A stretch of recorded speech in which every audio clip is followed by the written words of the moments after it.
સરકાર છે તો કંઈક કરશે.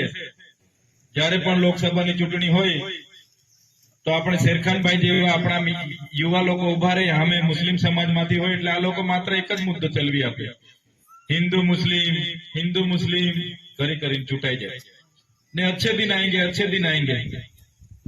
પણ કોના અચ્છે દિન આવ્યા? એમના ભાજપના કાર્યકર્તાઓના અચ્છે દિન આવ્યા હશે. એ 5 વર્ષ પહેલા ટુ વ્હીલ લઈને ફરતો હશે, 10 વર્ષ પહેલા એની પાસે કઈ નહીં હશે, પણ ભાજપમાં જોડાયો હશે તો આજે બધાને દાદાગીરી કરીને બીવડાવતો હશે ને લોકોનો માણસ. આપણા કોઈના અચ્છે દિન આવ્યા નથી. અચ્છે દિન આવશે 2024માં, બધાના પાકા મકાનો થઈ જશે. ગેરંટીઓ આપી હતી એ લોકોએ ગયા ચૂંટણીમાં. કોઈના હજુ પાકા મકાનો થયા નથી. કિસાનોની આવક ડબલ કરીશું.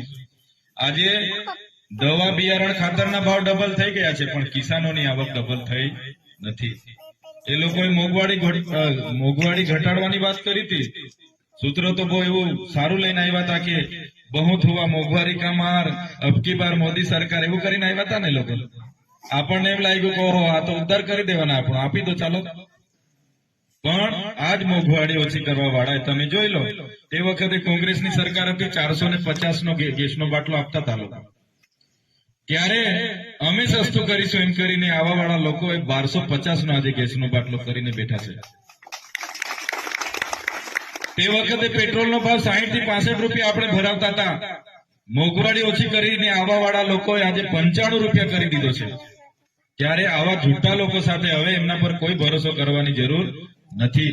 અમારી યુવા ટીમ છે, અમે ચૂંટણીમાં તમને પીવડાવી દઈશું, મત આપી દેજો, પૈસા આપી દઈશું, મત આપજો, સાડી આપવા આવીશું, મત આપજો, એ કહેવા માટે નથી આવ્યા. પણ અમારી યુવા ટીમ તમારું કામ કરવા માંગીએ છીએ, તમારા કામ કરવા માંગીએ છીએ, એટલે કામ અમે કરવાના છે, એટલે તમારે મત અમને આપવાનો છે, એ વાત કહેવા માટે આવ્યા છે. પેલા લોકો જેવા ચૂંટાઈ ગયા પછી 5 વર્ષ ગાયબ થઈ જાય, કોઈ નેતા આવવાનો પણ નથી. એમના લાગતા વળગતાને મોકલી આપશે કે જાઓ કાઠિયા મોહમાં જાઓ, આટલા પૈસા આપી દેજો, ખવડાવી દેજો, પીવડાવી દેજો. આવશે સોમી દાદી, ધની દાદી, આમ કરવાનું છે, આમ કરવાનું છે, બધા હગવાડ લઈને આવશે, નાતરા લઈને આવશે.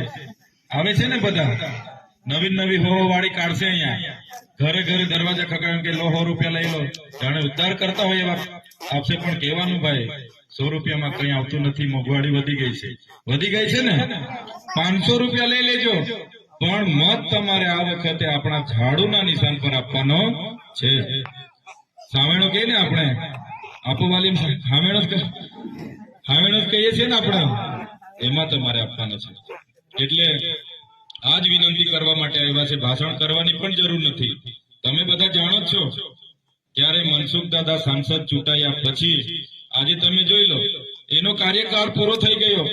એનાથી 9 કરોડ ને 70 લાખ રૂપિયા હજુ પણ વપરાયા નથી આ વર્ષના. પેન્ડિંગ બતાવે છે. ગઈકાલના પરમ દિવસના પેપરમાં છે કે સાંસદની ગ્રાન્ટ પણ વપરાઈ નથી. એનાથી એક કાગળ લખીને ગ્રાન્ટ વાપરવાની હોય કે ભાઈ આ રસ્તાને આટલા વાપરો, આ લોકોને ઝૂંપડા આપો, આ લોકોને બોર કરી દો, પીવાના પાણીની તકલીફ છે, આરસીસી રોડ આપો, બ્લોક આપો, એ પણ વ્યક્તિ લખી નથી શકતો, કરી નથી શકતો. ત્યારે હવે દાદાની ઉંમર થઈ ગઈ છે, એટલે દાદાને હવે હેરાન કરવાના નથી.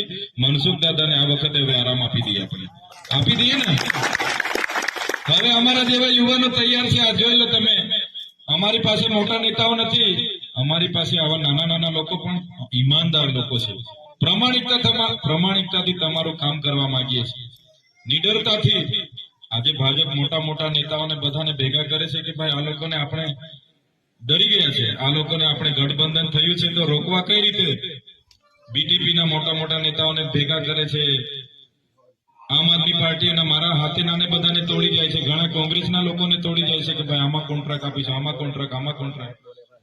પણ અમારે મોટા લોકોની જરૂર નથી. તમારા જેવા નાના લોકો, તમારા જેવા ઈમાનદાર લોકો અમારી સાથે છે, એટલે જ તમારી વચ્ચે કહેવા માંગીએ છીએ, આપણે બધા સાથે મળીને ચૂંટણી લડીશું તો આ વખતે ભરૂચ લોકસભા જીતીશું ને જીતીશું. ત્યારે સમય ઘણો થયો છે, તમે પણ ઘણા ટાઈમથી રાહ જોતા હતા, એટલે વધારે નથી કહેતા. પણ આ 17 તારીખે અમે બધા નેત્રંગ ભેગા થઈને ફોર્મ ભરવા માટે જવાના છે. તો આપણા ગામના પણ વડીલો માતા બહેનો બધા આશીર્વાદ આપવા માટે એક દિવસ અમારી સાથે આવે, આપણા યુવાન મિત્રો પણ બધા અમારી સાથે જોડાય એ વિનંતી કરીએ છીએ. આ 17 તારીખે જ આપણે ફોર્મ ભરવા જવાનું છે. સાથે સાથે 7મી મેના રોજ લોકશાહીનો ઉત્સવ એટલે કે લોકસભાની ચૂંટણી છે. તે દિવસે બધા આપણા ઝાડુના નિશાન પર આખું ગામ મતદાન કરજો અને અમને આપણા ગામમાંથી જડબે સલાક એક તરફી મતદાન મળે, આપણું બૂથ ખુલે તે દિવસે અમે અને શેરખાનભાઈ પણ વિચાર કરીએ કે ના, કોટિયા ગામના મારા વડીલો માતા બહેનો એમને ખૂબ સારા આશીર્વાદ આપ્યા છે, ફરી પણ જીતીને આવી જ રીતના આવીએ, આપણા જ આંગણામાં બેસીએ, તમારા નાના મોટા કામો પૂછીએ અને આવનાર દિવસો તમારી કામો પણ કરીએ એ જ આશા રાખીએ છીએ અને પૂરો વિશ્વાસ છે એવું જ થવાનું છે. ત્યારે એ વિશ્વાસ સાથે મારી વાણીને વિરામ આપું છું. તમે બધા ટૂંક જ સમયમાં જાણ કરી, તમે વડીલો, યુવાનો, માતા બહેનો, ગામ નાનું છે છતાં બધા હાજર રહ્યા છો, ત્યારે બધાનો આભાર માની વિનમું છું. ખૂબ ખૂબ આભાર, ધન્યવાદ.